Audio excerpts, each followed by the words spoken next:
Chairman, and I associate myself with the remarks of the gentleman from North Carolina about welcome to the Judiciary Committee, the 118th Congress edition. And here we are, and the truth is now laid before you. The gentlelady from North Carolina, in raising this particular issue, is raising, of course, in question why the current United States House of Representatives says the Pledge of Allegiance in the first place on the floor of the House, which the ranking member just used as defense for why we shouldn't say the Pledge of Allegiance in this committee room.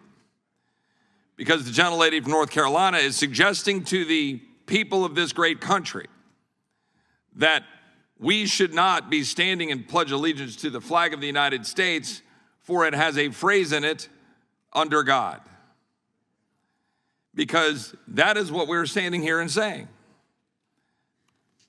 Mr. Roy, do you yield?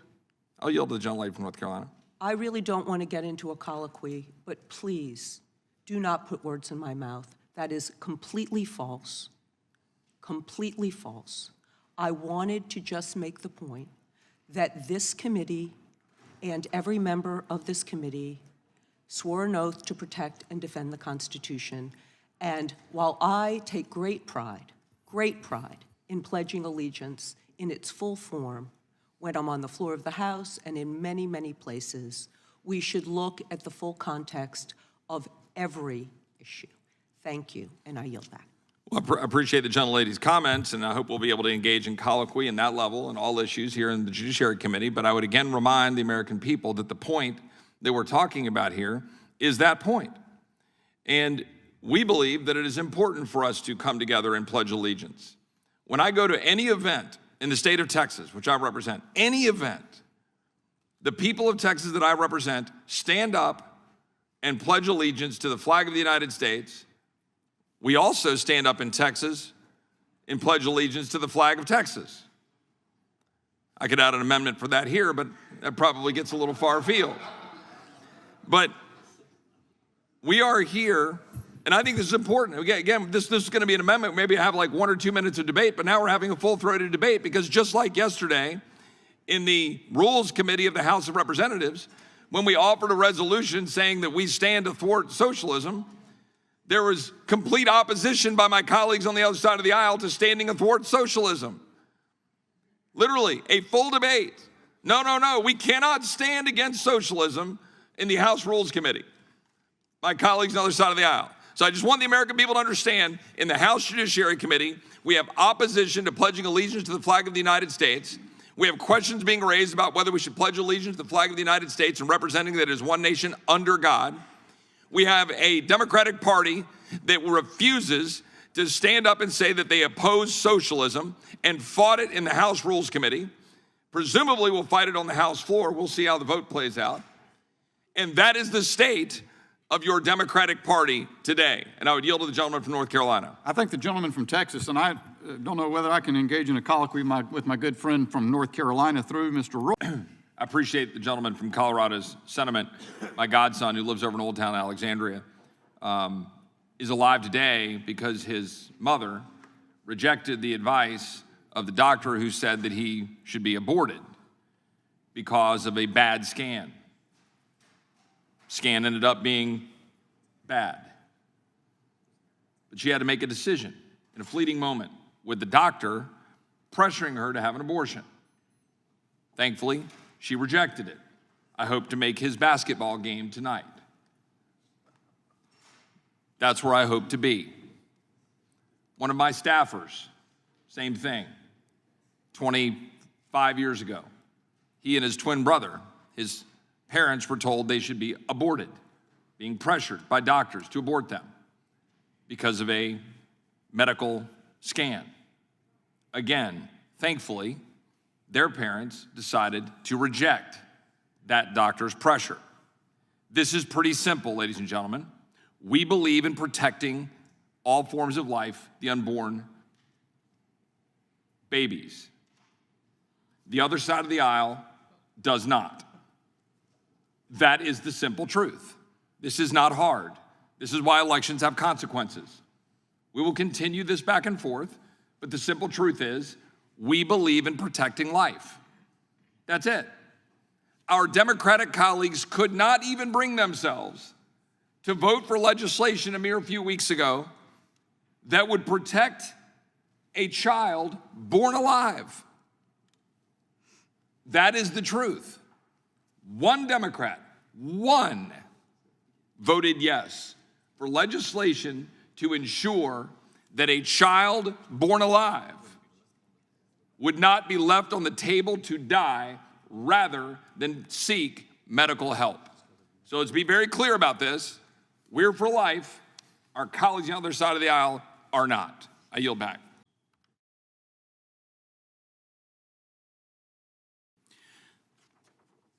Lady yields back. I'd like to recognize the gentleman from Texas for 5 minutes. Thank the chairman. I think this committee's borderline and guilty of perpetrating a hate crime on the American people for forcing them to watch this garbage on C-SPAN. We're sitting here and the state of Texas is under open assault right now with wide open borders. And we have members of this committee talking about, oh, they're out with flashlights trying to find folks and couldn't find any folks. Those of us who have been down on the river, literally video recording people coming across and seeing people coming across in a constant stream. How about the video of the 53 dead migrants in a tractor trailer in San Antonio? Do we need to have members out there with flashlights to look for them? How about the 1,000 dead migrants found along the Rio Grande and along the southwest border? So here's the thing. We can go around in circles while the Democrats on the other side of the aisle like to continue to play identity politics and divide us up by acronyms, divvy us up by race, divide the country by race, which is clearly what they want to do. It's a page out of the old playbook. Or we can recognize that we're in the majority and that we're not going to play those games. We're actually going to focus on the right thing. That we're going to actually focus on border security instead of the absolute claptrap that has come from Democrats, leaving this country wide open for abuse and disaster. The 72,000 dead Americans from fentanyl, while members of the other side of the aisle scoff and laugh about what we're trying to do to actually secure the border. My colleagues on the other side of the aisle can continue to try to divvy us up by race while we focus on an FBI that made Scott Smith a poster child as a, quote, domestic terrorist and extremist, which I would note is a part of the amendment the gentleman offers. Scott Smith was labeled a domestic terrorist and extremist because he dared to go to a school board to defend his little girl who was raped in a bathroom in Loudoun County, Virginia. How about Mark Houck, a dad who had a SWAT team bust down his door in Philadelphia at 7 in the morning in front of his family? Good man. Why was that door busted down? Because he defended his son where he and his son were exercising their First Amendment rights outside of an abortion clinic, praying in defense of the unborn. So I will just say, an apology to the American people for wasting your time with the continued garbage that we've been experiencing for the last 4 years with Democrats in the majority. But we're going to focus on doing the work of the American people.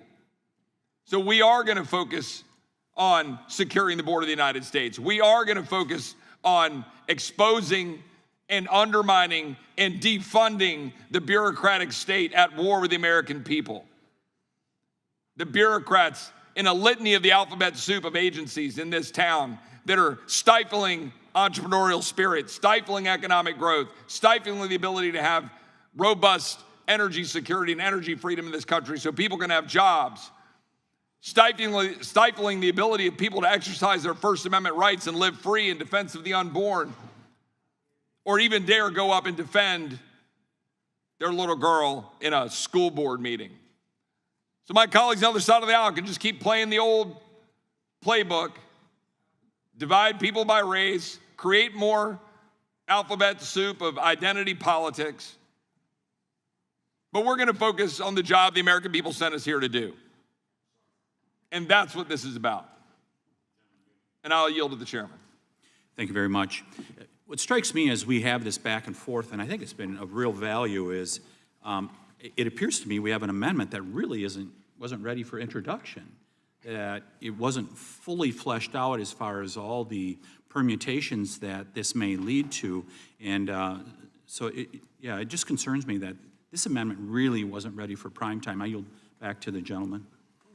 Well, I mean, it's not ready for prime time because virtually every amendment you're going to see out of the colleagues on the other side of the aisle for the remainder of this Congress is going to be designed to divide us by race. It's going to be designed to separate America into classes based on racial division. That will be the perpetual flood of amendments and language and rhetoric coming out of the other side of the aisle. I yield back. The question occurs on the amendment offered by the gentlewoman from, did you want to go, Jim? The gentleman from Texas is recognized. I thank the chairman, and I'll try to keep it brief. I don't know that we need to repeat too much of what's been said, but my colleagues on the other side of the aisle are presenting false propositions with respect to the claim that individuals will not be able to claim asylum. It's just not true. It's just simply not true. And that it's not true under when President Trump was in office. It's not true that you can't claim asylum now. But I will say that under the current system being run by the Biden administration, flooding the system is making it much more difficult for people with legitimate asylum claims to be heard. That's the truth. Those are the actual facts. And putting forward something to seem like it's doing something by saying, oh, we're going to do this for certain individuals from communist countries, so it seems like we're doing something to help individuals. We allow 1 million odd people every year to have green cards to come into the United States of America. We have a very robust legal system. We have had tens of thousands of people from communist countries come to the United States under our legal system. But by allowing the illegal system to undermine our ability to secure the border, we are making it extremely difficult for people to come here legally. When people come here and claim asylum, and we have everybody claiming asylum because this administration has said, and my Democratic colleagues have countenanced, that if you come to the United States and you claim asylum, you will be released into the United States. That is precisely what the Democratic policy is. The fact of the matter is the legislation that we're putting forward would make it clear that an individual can claim asylum and that we would process them much more efficiently and effectively under current law. Under current law, individuals are supposed to be detained. That's the truth. And the data of what we're experiencing right now is actually astounding. We're talking about the number of people who are Chinese nationals that have been stopped at our border.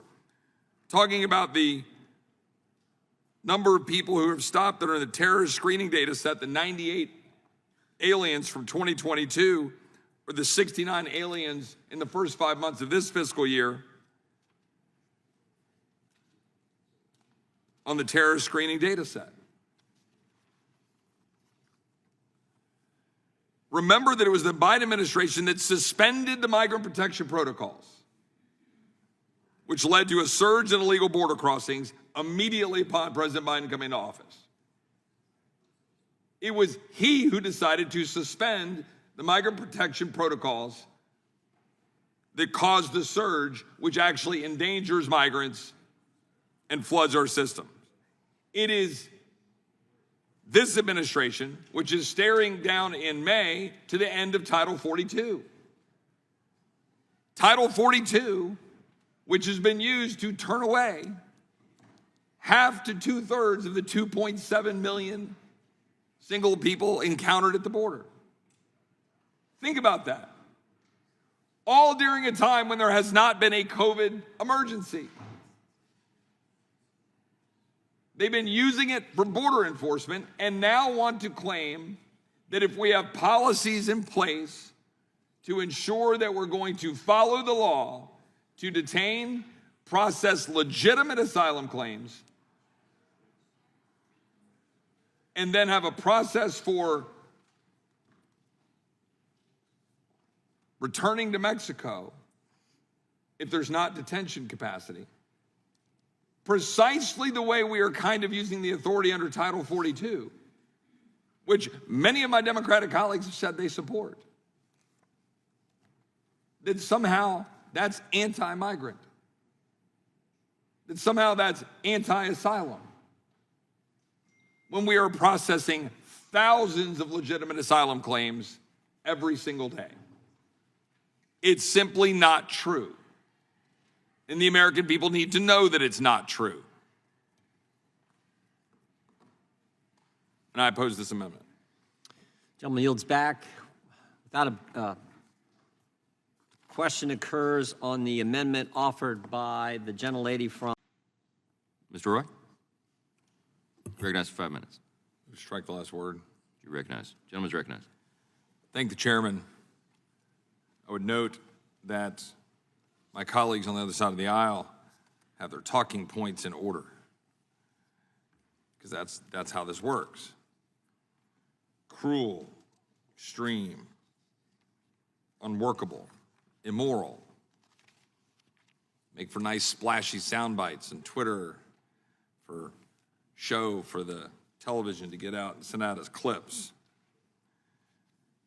Mr. Chairman, I would ask to insert into the record 2 New York Times articles, one titled as "Migrant Children Were Put to Work, United States Ignored Warnings." The second, "Alone and Exploited, Migrant Children Work Brutal Jobs Across the United States." Without objection. I would note that one of the quotes in one of these articles, both in the New York Times, both published in the last few months, quote, "While HHS checks on all minors by calling them a month after they begin living with their sponsors, data obtained by the Times showed that over the last 2 years, the agency could not reach more than 85,000 children. Overall, the agency lost immediate contact with a third of migrant children." It's not as cute as kids in cages, is it? The supposed cages that were put in place by Barack Obama, that my colleagues on the other side of the aisle like to try to exploit to be those who are the truly compassionate ones, you see. Those who will look out and preach that they are the ones who care for brown people. They are the ones who care for people who are migrants.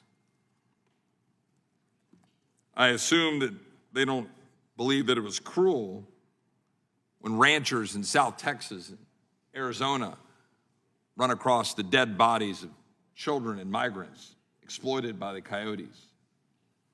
The 856 migrants that died attempting to cross the southwest border last fiscal year alone. 856 dead bodies floating in the Rio Grande, found on ranches exploited by cartels. I suppose it's just perfectly fine that cartels are operating with impunity along the Texas border, slitting the throats of people who dare to oppose them, threatening people, burning people alive, locking them into bars and buildings and burning them alive.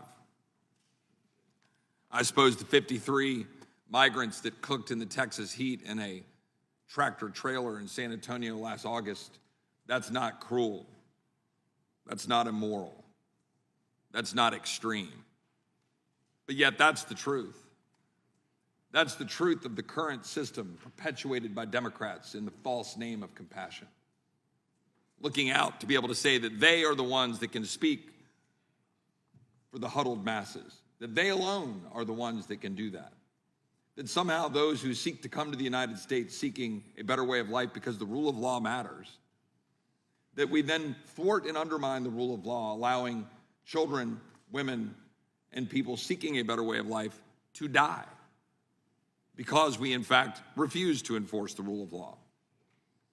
Yes, we are putting forward measures today to ensure that our system works, because a system that works begins and ends with the rule of law and ensuring that people are protected. What we are putting forward today, including provisions from H.R. 29, but not all the provisions, because the legislative process works. We're having conversations, and we have a package today that accomplishes the objectives set forth in H.R. 29 and the numerous other proposals we have put forward over the years to ensure that people who come to the United States seeking asylum will have their case heard, but likewise ensure that the administration can no longer flout the rule of law using asylum and parole to end run the rule of law to release people into the United States in ways that causes 85,000 children to get lost. Children in these articles getting sold into the human trafficking business, the sex trafficking business. All of my colleagues on the other side of the aisle like to tout how compassionate they are. Well, go campaign on that. We will campaign on standing up for the children, the families, the migrants who seek to come here, and do it the right way. To do it following the rule of law so this country can continue to stand as a beacon of hope for the world, rather than the lawless morass that this administration has put forward, importing lawlessness, importing fentanyl, instead of exporting the rule of law and hope around the world. That's what this bill will stand up to reinstate. I yield back. Texas. The gentleman from Texas. I thank the gentleman from California, and I couldn't agree more with his characterization. And I've got a photo here. I'm not going to turn it around because it's got the faces of kids in it, but it was just sent to me just today from the county attorney from a county in South Texas that has a photo with two little kids, probably in the sort of 2 to 4 age range, jammed into the back of a vehicle, packed to the brim, smugglers running the car, and they. This is the status. Is the normal course of operations going on in the South Texas all the time. We're encouraging this. Our country, the supposedly greatest, most powerful, strongest country in the world, is encouraging this. The last time I was down at the border, I go probably about every couple of months, down at the river, talking to people coming, and almost every single person that I talked to were saying they wanted to come here for a better way of life. And God bless them. I mean, I absolutely admire them desire to want to come here for a better way of life. But any of them weren't coming to me saying, oh, I'm coming here because I'm afraid of what was happening to me and whatever it was, whatever. They wanted a job. They wanted opportunity. And I do not begrudge that. But we are allowing them to be used. We are. That's what we're doing. We are allowing them to be used by cartels for profit. And yes, some of them aren't paying cartels. Would the Some gentleman of them yield? are moving. I might yield in a minute, but that's the reality of what we're dealing with, is that we're setting up a situation where the little girl that I was talking to, I then broke off and talked to the two boys that were right behind her, and I asked them, where were you last night?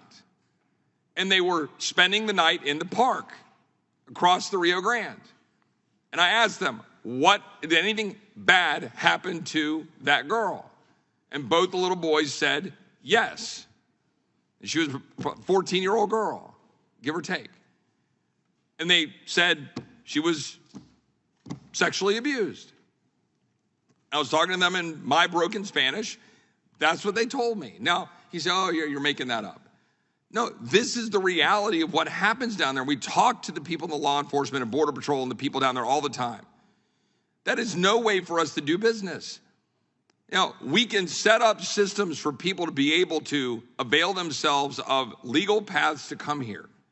We can open our hearts, open our arms to help people to claim asylum legitimately. But you cannot have a system that is utter chaos when you have 7.7 billion other people around the world who, of course, would love to come to this country. I yield back to the chairman. I'm sorry, I used up my time. Time has expired. Gentlelady from Texas, recognized. Thank you, Mr. Chairman. Mr. Roy, I actually agree with much of what you have said. I speak to migrants all the time. Obviously, I live in El Paso. El Paso has been the epicenter for some time. We had the highest number of encounters in 2022, and we are already slated to have the highest number of encounters in 2023. I speak to the migrants every time that I can. And you're absolutely right. I have seen a shift, more and more migrants who are not claiming persecution, but would like an economic opportunity. Could not agree with you more. It is more and more unsustainable over time. And the longer that Congress does nothing, the worse it will become. Where you and I do not agree, but where I wish we could find common ground is, I think, number one, we have to acknowledge this is not the fault of one person. I mean, I have lived in my community all my life. I have volunteered to help migrants since I was in my 20s. I'm now 53 years old. So this has been going on my entire life. Has it gotten more pronounced? Yes, 1,000% it has. It's been steadily growing since 2014. What we need to do is recognize that part of the answer, and I'm with you, I believe we've got to have strong enforcement. We've got to know who's coming into our country. We've got to have as much security and safety as possible. But one avenue for getting there is legal pathways. And that's where we are not speaking to each other in a way to find some unity. But I guarantee you, Mr. Roy, that if we open up some Point of order. The pathways, gentlelady is to direct her comments to the chair. Mr. Chairman, Mr. Chairman, I guarantee you, if we were to work together on finding legal pathways, in addition to enforcement mechanisms, I think you would find unity and bipartisan support. So I want to express that I want to solve this. I want to address this. I don't think the status quo is humane. I think it is incredibly inhumane. But I think because what we have been doing is the same thing over and over and over again, building walls, seeking deterrence, let's try a new path. And that new path is opening up legal pathways. And I'll work with you on that every day of the week. I yield back. Gentlelady yields back. The question occurs on the gentleman from Florida is recognized. Thank you, Mr. Chairman. And I wanted to take a moment to observe some of the findings of a Florida grand jury that had been convened on this subject. And what the grand jury found was that children are often treated to the most perilous of journeys as a consequence of policy decisions that allowed them to be released into the interior of the country. And so what this Florida grand jury did was they reviewed thousands of documents from our Department of Children and Families, from our Health and Human Services agencies, from our safety net organizations, and they issued a scathing report asking essentially the Congress to choose a different path than that has been chosen by the Biden administration. And so I want to take a moment to reflect on some of those findings in the record. Quote, "Our findings are clear. If any Florida resident exposed U.S.-born children to this process, they would justifiably be arrested for child neglect or worse. We do not think children should be less protected simply because they were born outside our borders and brought here by a government agency.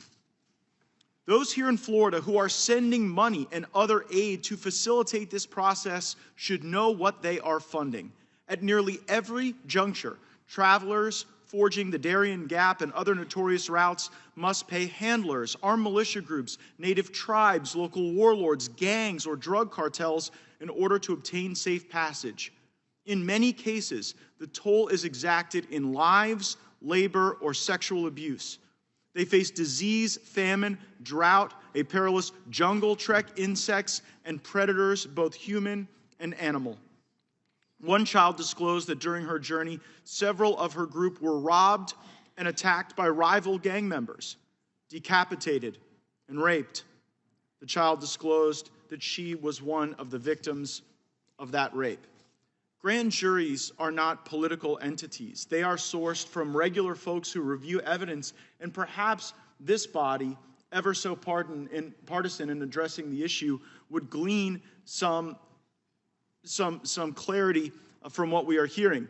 The critique of our government from the grand jury was this: armed with a budget of billions of taxpayer dollars and working with activists and nonprofit organizations, which receive hundreds of millions of dollars in grant monies, hold millions in assets, and pay cadres of executive salaries in the hundreds of thousands of dollars, is handling thousands of foreign children in a dangerous manner. This is a nonpartisan analysis from a grand jury in my state, deeply concerned about the way these decisions that the Biden administration is making is affecting these children. And, Mr. Chairman, I seek that all of the findings and presentments of the Florida grand jury on unaccompanied children be entered into the record. Without objection. I yield back. Thank you, gentlemen. I yield to the gentleman from Texas. And I thank the gentleman from Florida, and I thank you for making those points. And look, and I'll say to the gentlelady from El Paso that I take her words to heart, and I'd be happy to have conversations about what we can do going forward. I think where we disagree, as you laid out, is I have come to the conclusion observationally, having worked on this issue as a staffer for John Cornyn, a staffer for Ted Cruz, as someone who was working for Governor Perry at the time this was being debated, then now having seen it now, up close and personally, and I was working as a lawyer on the Senate Judiciary Committee, there are multiple of those debates, is that we have to do this sequentially, in my view. Now, you might disagree, but I'm just giving you sort of an idea of how you, in my view, how you do this. In my opinion, you have to establish that you're going to enforce the rule of law. And the example of your predecessor, Sylvester Reyes, right, was a part of building infrastructure and fencing in El Paso. And I'm directing my remarks, I guess, inappropriately not to the chair, but through the chair, I would argue that the predecessor of the gentlelady from El Paso worked on building the fence there. Would you yield 10 seconds? I will yield, yes, ma'am. No, he To the can't. chair. No, it's not my time. It's my time. All right, I yield back to the gentleman from Florida.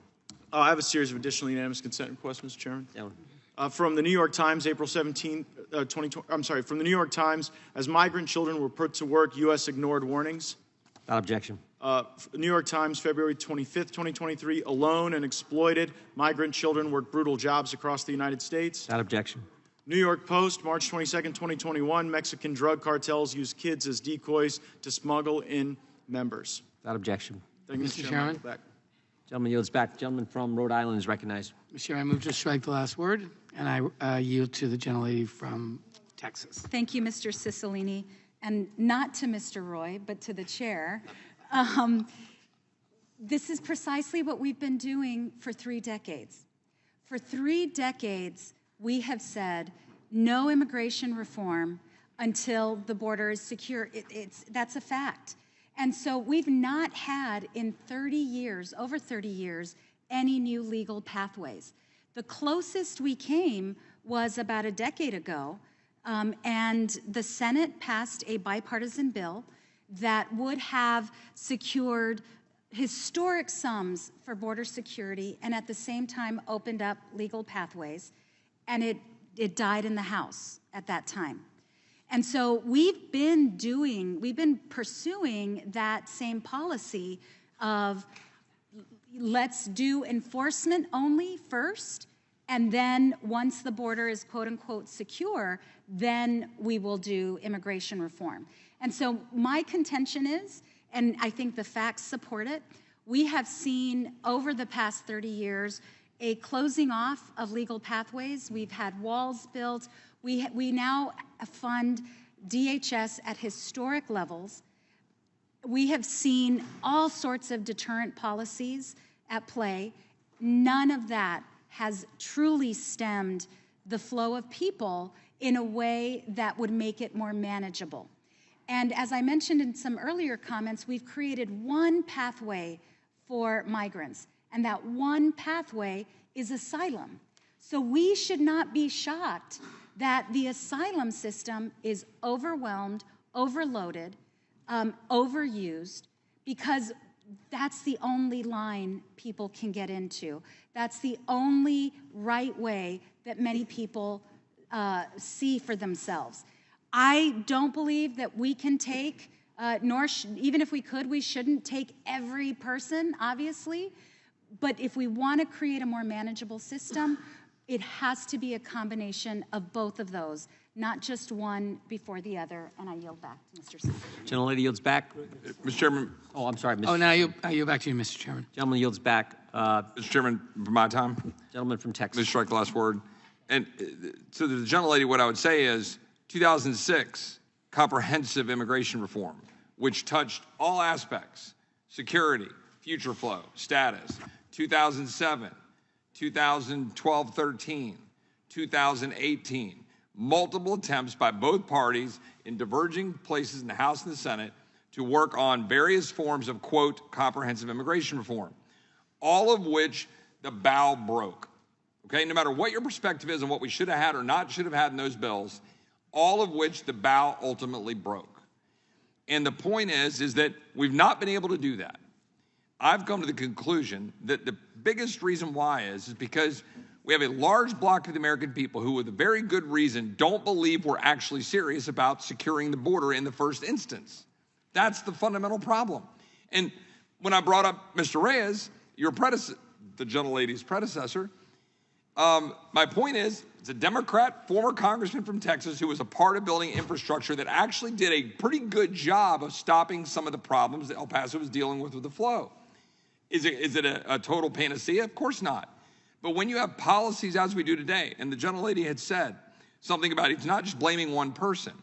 I mean, okay, fair enough. I agree. We've got years of things that have led to this.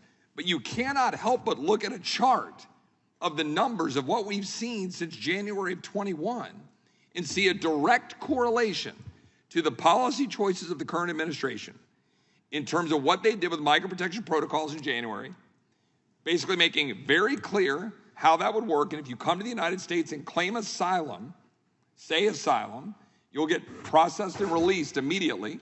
NGOs will move you around the country. We all know this is true. We've all been to tent facilities along the border. We see the processing. When that happens and you have a flood of people, again, remember Jay Johnson under President Obama. What was it? 1,000 a week was a crisis. What did we just have in March? 200,000. And that doesn't even include the parole numbers that were done through, I think, illegally, using a case-by-case basis to run those numbers up. So you're really looking at 230, 240. And so these numbers just blow the lid off of Jay Johnson and Barack Obama. I mean, Jay Johnson was at least credibly, in my opinion, trying to say, let's hold the line, secure the border, and not invite a flood at the border. My point being, these policies matter. And so we should try to set the standard for the world to say, here's how you're going to do it. And it's not just asylum. You got 1 million people getting green cards. There's that path. Do I think we need to adjust how we deal with future flow and deal with immigration? Absolutely. Do I think we need to have some possibilities for guest worker programs to make it work and match tech and skills and ag? Of course. I don't know anybody on this side of the aisle disagrees. But every time we try, we never get security. And every time we try to touch chain migration or family, we get blown out of the water. And we can't actually reform the system. Would the gentleman yield? I will yield to the gentlelady. Thank you so much. And here's what I would share with you. First and foremost, yes, one of my predecessors was a Border Patrol agent who supported comprehensive immigration reform, number one. And building the wall. And yes, actually, you're right, he did. But the second thing that I would share with you is if you look at the data, and we really, I will share with you the data from the CBP, the numbers, we know for a fact that during the Trump administration, the numbers began growing. We know that. I visited and I brought 20% of Congress to El Paso to see the overcrowded facilities because the numbers were so high. The numbers dropped precipitously in March of 2020 for a few months. That coincided with COVID when the border was shut down, and the numbers reclaiming my time. The numbers started going back up before the November reclaiming my election. time because we got about 35 seconds left. The fact of the matter is, the numbers that were spiking were dealt with by the previous administration, and my colleagues on the other side of the aisle may not like that, but those numbers plummeted. They plummeted, and it wasn't COVID. It was not COVID.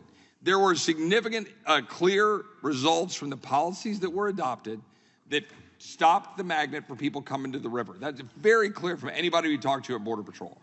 And so happy to talk sidebar on that, but that's the fact. We had a flood. Trump dealt with it. We've got to not have the policies that are continuing to attract people, and that's what this bill's about. Gentleman's time has expired.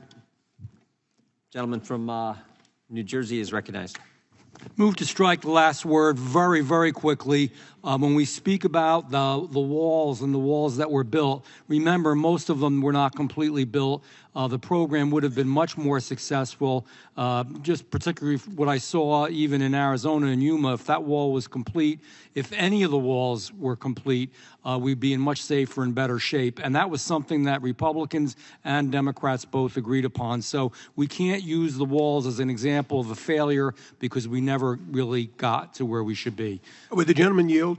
I will.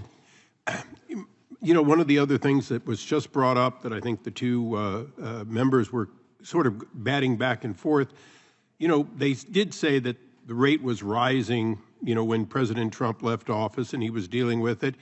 But I heard that it went down because of COVID. When you came here, when did COVID end?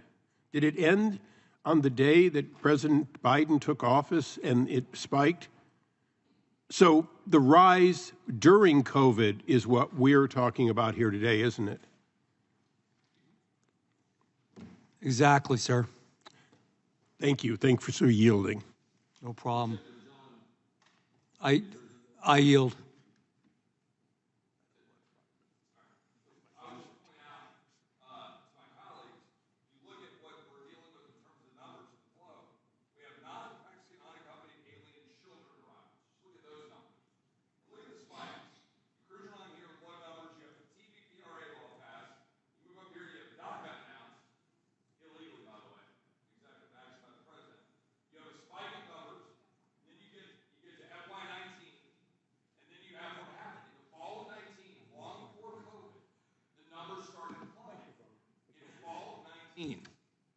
And those numbers started dropping. And yes, of course, 20 was an impact, but those numbers dropped precipitously as a result of those policies in the fall of 19, heading into 20.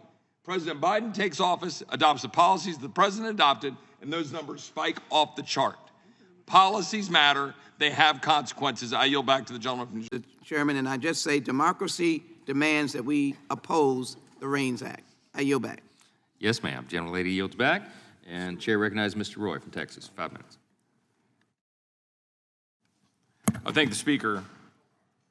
I noticed there's been a lot of comments about, this being dangerous. This is dangerous. This empowerment of Article 1 in the Constitution, the People's House and the Senate, it's dangerous to empower Congress. I want to remind the American people that it is your representatives that you hired to come to Washington and represent you that are sitting here in the House Judiciary Committee, a committee charged with defending the Constitution of the United States, that is looking at you and all of this country and saying, we would rather empower the administrative state under Article 2 in the Constitution than do our job to defend the Constitution of the United States as your representative. That is what your representative is saying to you. And they're saying it emphatically. They are saying it with passion. They're not even just ignoring it. They're actually fighting to give more power to the administrative state, more power to the bureaucracy, more power to Article 2. Under a Constitution specifically designed, fought for, to ensure that wouldn't be the case. That gives you a glimpse into the problem that we face today. that an all-powerful government is somehow preferred, that an all-powerful government with bureaucrats unchecked by the people's representatives is the preferred state in the 21st century in America by my colleagues on the other side of the aisle. There's been a lot of pointing at the REINS Act as being dangerous and a lot of wailing and gnashing of teeth of the calamity that we face with respect to the debt ceiling. I would remind my colleagues and the American people that in the legislation put forward by Republicans, Limit, Save, Grow, that we're fighting to cut the inflationary spending by $1 trillion in year one and $5 trillion over a decade. Our Democratic colleagues want to keep the status quo of record inflation and record spending. We want to cut the spending of the woke federal bureaucracy that's at war with the American people, that is targeting former presidents and targeting the American citizenry, interfering with their ability to live free and prosper economically. We want to limit that simply to pre-COVID levels, something that polls at 76%. Our Democrat colleagues want to expand it. We're fighting for reliable energy and for the working class and hardworking American families, but our Democratic colleagues want to preserve their fat cat subsidies for unreliable energy to the wealthy, to the elite, to corporations and to Chinese communists. 90% of subsidies going to billion-dollar corporations, 80% of EV subsidies going to individuals making over $100,000 or couples making over $300,000. That is your modern Democratic Party, the party of corporate subsidy. We're fighting for the plumber with no student loans and the veteran that sacrificed for the nation. Democrats are bailing out people with master's degree in gender studies. We are fighting for poor and middle-class Americans that are already targeted by the Internal Revenue Service at higher rates. Black Americans 3 times more, poor 5 times more. Democrats, not yet. Democrats want to expand the IRS to go after those Americans even more. We are fighting to reassert Congress's role right here in this committee. We're debating this matter over an executive branch pumping out new regulations that cost hundreds of billions of dollars. Democrats want to empower these faceless bureaucrats. We are fighting to restore the dignity of work in this country. Our Democratic colleagues want to continue to destroy families and communities by spending billions to keep Americans at home. We simply want to restore the work requirements that Bill Clinton signed and Joe Biden voted for, and our colleagues can't even sit down to agree to that which was already accepted previously by our Democratic colleagues. We are fighting to preserve an American dream that is increasingly out of reach for Americans. Our Democratic colleagues want to destroy that dream. And here we debate the REINS Act, designed very specifically to pull back the regulatory state. And I would just add, with respect to the student loan issue, remember that it was Speaker Pelosi who said, people think the President of the United States has the power for debt forgiveness. He does not. He can postpone, he can delay, but he does not have that power. That has to be an act of Congress. And here we are with our Democratic colleagues in the Judiciary Committee yielding that power, not wanting to reclaim that power. I yield back. Gentleman's time's expired. The gentleman from Virginia, Mr. Klein, is recognized for 5 minutes.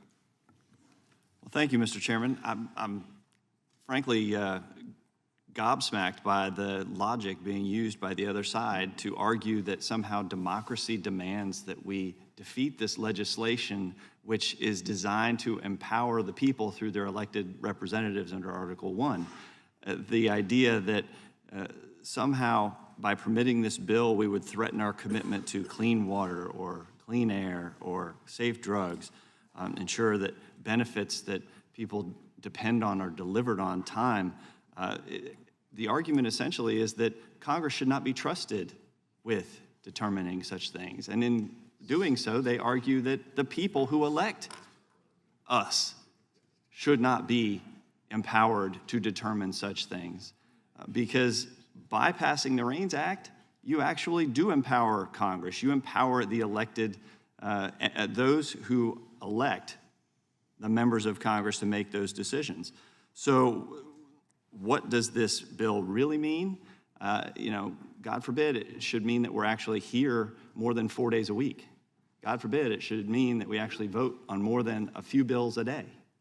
But I'm ready to work, and it may be hard for some members to adjust to, on the other side. But I would say that we should do this for the people we represent to ensure that these regulations that are promulgated by a bureaucracy that is unresponsive. You know, the Department of Health and Human Services from 2001 to 2017 issued 2,952 rules. 77% were unconstitutionally issued without a principal agency officer approval. So nobody accountable to the people signed off on these regs. Of the Food and Drug Administration final rules, 98% were invalid. So we've got an unelected, unaccountable bureaucracy issuing thousands and thousands of rules, and the American people are unrepresented. So would the gentleman yield for a question? This legislation is important for that purpose, and for those who were upset about the bill that was passed by this body to actually address the debt limit, you may not have liked the bill, but you can't deny that this body passed the bill. In fact, this is the only body that passed a bill, and you also can't deny that none of you voted for it. So the crisis that is occurring belongs completely, the crisis blame belongs at the other end of Pennsylvania Avenue and the other end of the hallway in the Senate for their failure to put forward any kind of proposal that could pass muster in the Senate. And with that, I'm happy to yield to the gentleman for a question. In your view, why is this bill constitutional under the Supreme Court principles enunciated in Chadha? The bill is constitutional because it retains those powers which were delegated to the administrative agencies in the first place. It's within Congress's authority to take back those powers which were delegated. So I see no problem with the constitutionality of it, and I'm happy to yield to the gentleman from Arizona for his comments as well. Yeah, thanks so much. So in Chadha, you had a kind of a bizarre situation where a bill was taken up in Judiciary Committee, but not ever taken up. I shouldn't say it was referred to, but it was removed from Judiciary and was taken to the floor for a vote. Now, what Chadha turned on was that particular piece of legislation actually was removing a regulation that had already been put in place, and it was doing so without bicameralism, without presentment. What this bill does is completely different. It effectively blocks a regulation from becoming effective. That's very, very different than taking regulation that's there and without bicameralism and without presentment, then stepping in. That's why this bill, it doesn't even fall under Chadha, because just the process that we've had here. This does not allow a single house. It requires the bicameralism, and it actually kind of, in a way, presumes that regulation doesn't take effect until we approve it. That's why the language of the approval is actually set forth in the REINS Act itself. I'll yield back. Gentleman's time's expired, and Chair recognizes Mr. Liu of California for 5 minutes. Thank you, Mr. Chair. The arrogance that I've heard from some members across Iowa is astounding. Let me just put it out to you this way. Do you want members of Congress to decide if a particular drug cures pneumonia? I mean, I know we're like all that. No one here has any idea. You want the experts and doctors of the FDA to do that, right? Do you want members of Congress to determine if certain brake systems on cars work or not? I mean, I know we're all that, but we have no idea about that. You want people at the National Highway Transportation Safety Agency to look at that. Do you want members of Congress to determine if a particular airplane is worthy for flight in commercial airspace? I know members across Iowa think we're really smart and we should be doing all this stuff, Or do you want the experts at the FAA who know what they're doing to look at this?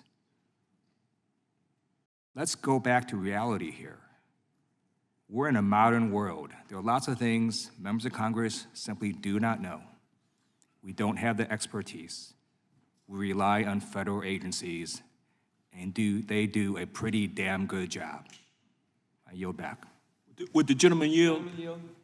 Would the gentleman yield? The gentleman. The gentleman yield, Mr. Liu? Yielded back. Well, I did yield back, but if I could reclaim that, I'll give it back to you. All right, I'll let you do it this time. Thank you. I'll yield to Mr. Johnson.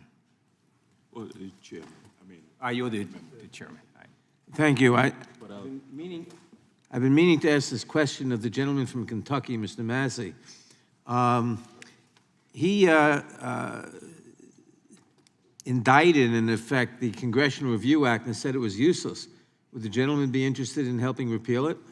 No, I said it's inoperable for about 98% of regulations. So would you be interested in repealing such an inoperable No, I'd like law? to amend it with the REINS Act. Okay. I yield back to the gentleman. Would the gentleman yield? I yield. Yes, we talk about Congress taking over the rulemaking apparatus of the federal agencies so that we can bring it back to the people who've elected us so that they can have an impact on the regulations, which they already do, by the way, through the notice and comment period associated with promulgation of rules.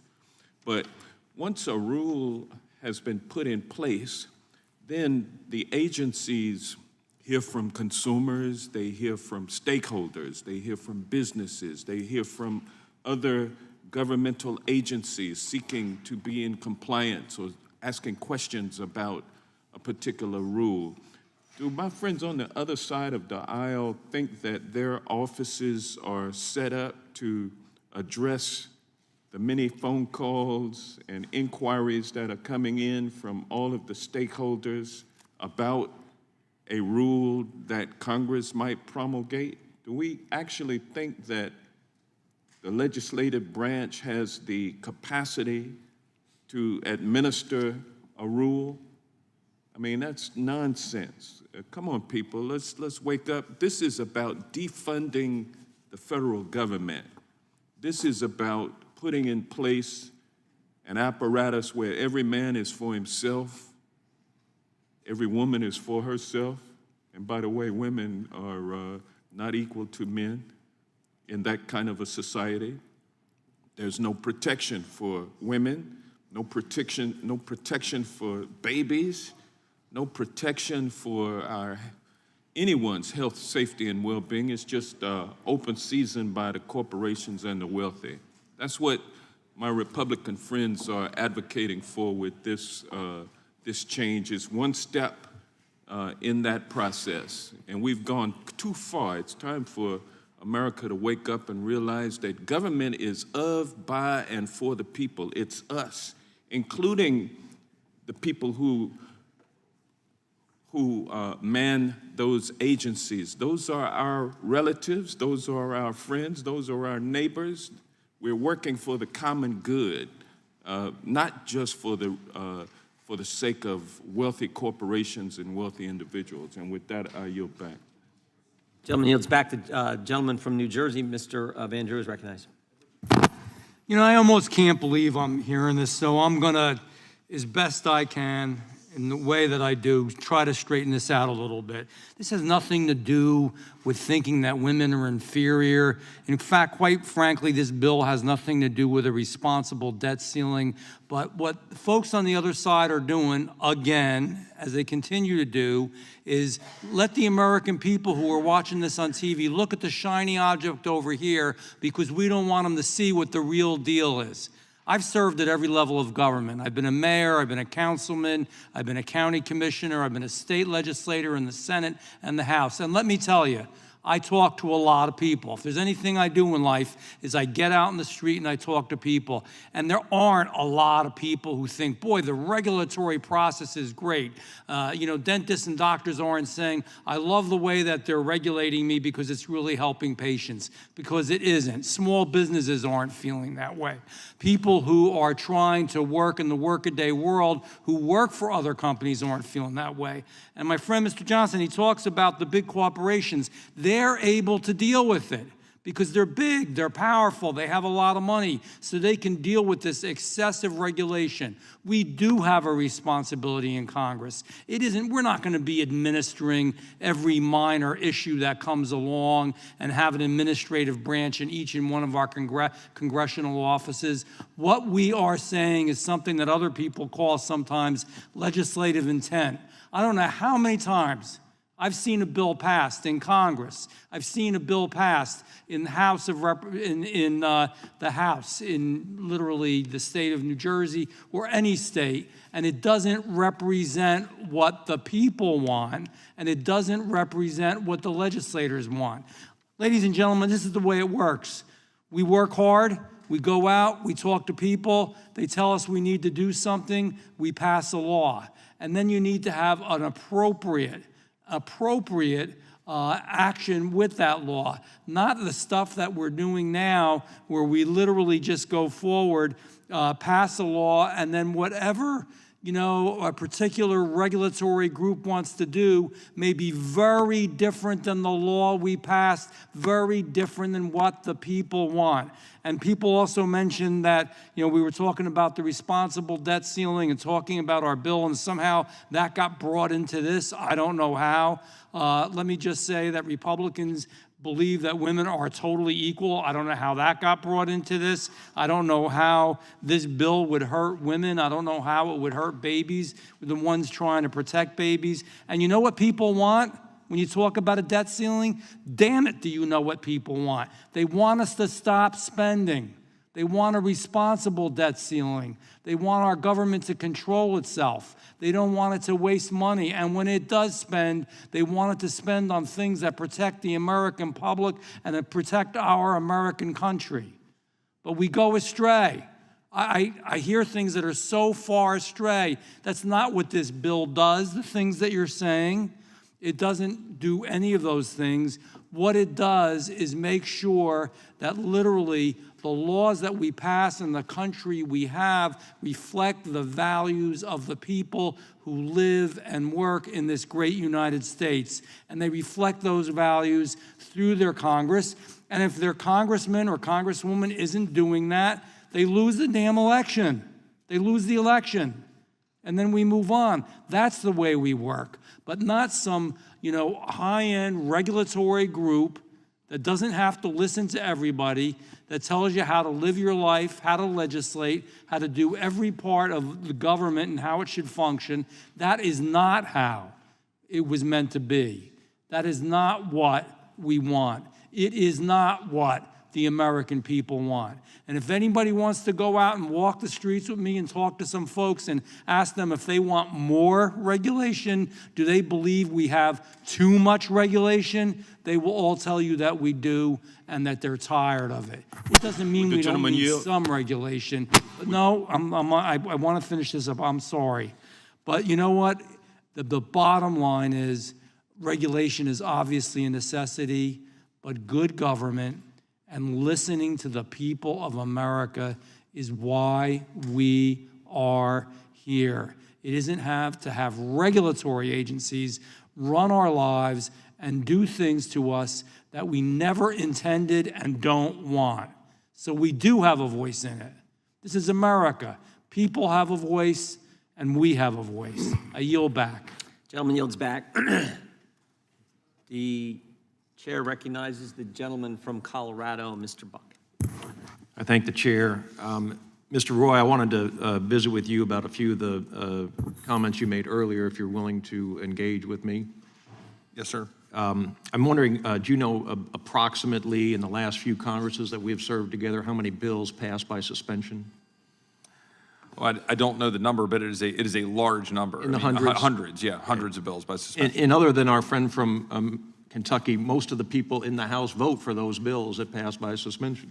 I might have the second most number of no's to my friend from Kentucky, but it was pretty high. And by the way, we objected to a lot of that in order to protect the American people. Right, and make sure that we had the time to read those bills before we voted for those bills. But if there was a common sense regulation that was passed by the administration that cost more than $100 million, would it be fair to say that that bill could be brought under suspension fairly quickly, passed, and we would have the result where Congress, Article I Congress, saw that and certainly a drug that's going to save lives? It's certainly possible to do that under the rules. And isn't it true, or let me just ask you, I won't do a leading question, but when the Magna Carta was signed, did it require the Parliament to yield to the king, or did it require the king to yield to the Parliament? It was fairly revolutionary in the transformation. And isn't our Constitution based on that same concept? It is. And isn't Article I of our Constitution dealing with legislative power because our founders believed that Article I was the most important article in the Constitution? Absolutely. And aren't we on a hill overlooking the executive branch because we are supposed to be overlooking the functions of the executive branch? Isn't that the plan that they came up with to make sure that the visual was there, that the White House is lower geographically than Congress, the White House looks up to Congress, and there is a mall that people can gather on and petition Congress. You can't walk into the White House and get through security. You can walk into your member's office, knock on the door, and ask to speak to your member. You can't go to the Supreme Court and ask to speak to a Supreme Court justice. You can in this Congress. We are accessible as opposed to the administration. And isn't that what the REINS Act is all about, is asking people, bureaucrats, to understand that we're responsible. We've got the power of the purse. We're responsible to the people, and they should come to us if they have a need for an expensive regulation. Yeah, the gentleman from Colorado is correct, and that is what is so extraordinary about how my colleagues on the other side of the aisle just seem to just whisk away the whole purpose of a republic. The whole reason that we have a republic where we're supposed to represent our constituents and do so in such a way that we are restraining a burdensome, powerful, and potentially tyrannical executive branch. It was literally why our system was created, and all we're trying to do here, and by the way, it was supported on a bipartisan basis in previous years. This passed on a bipartisan basis in 2017. Only now do our colleagues believe somehow standing up for Article I over Article II is going to be dangerous, in their words. And is this REINS Act, does it apply equally to a Republican administration and a Democrat administration? It does and should. And are there subcommittees set up in the House so that subcommittees could hear these very important, very expensive regulations and make recommendations to the body? Absolutely. And by the way, to the arguments of saying there's all these experts over the administrative state, I would posit that that's part of the problem. But if they're going to bring their expertise, they can present that in summary form and say, here's why this regulation is necessary, and we can make a decision in subcommittees or committees as to whether or not it's worth $100 million and doesn't step on the rights of our citizens or doesn't spend money that we don't have. We can do that. And my friends on the other side of the aisle keep talking about a democracy, and you keep talking about a republic. Could you tell me the difference, please? Well, and it seems like that is completely lost in this town, that we created a republic on purpose so that those of us who represent our constituents can come here and make decisions that we think is beneficial for the republic, and keep in mind the laws, keep in mind the Constitution, and make those decisions as representatives of the people, not through the direct decisions made by the people. I would make one note on that point. I had to go through that decision-making in January of 2021, as did you, and make a decision that I had to then go explain to the people of my district why I made a choice, because that's how this works in a republic. You want to yield? Yes. I'll yield to the gentleman from Louisiana. In 6 seconds, democracy is two wolves and a lamb deciding what's for dinner. The founders were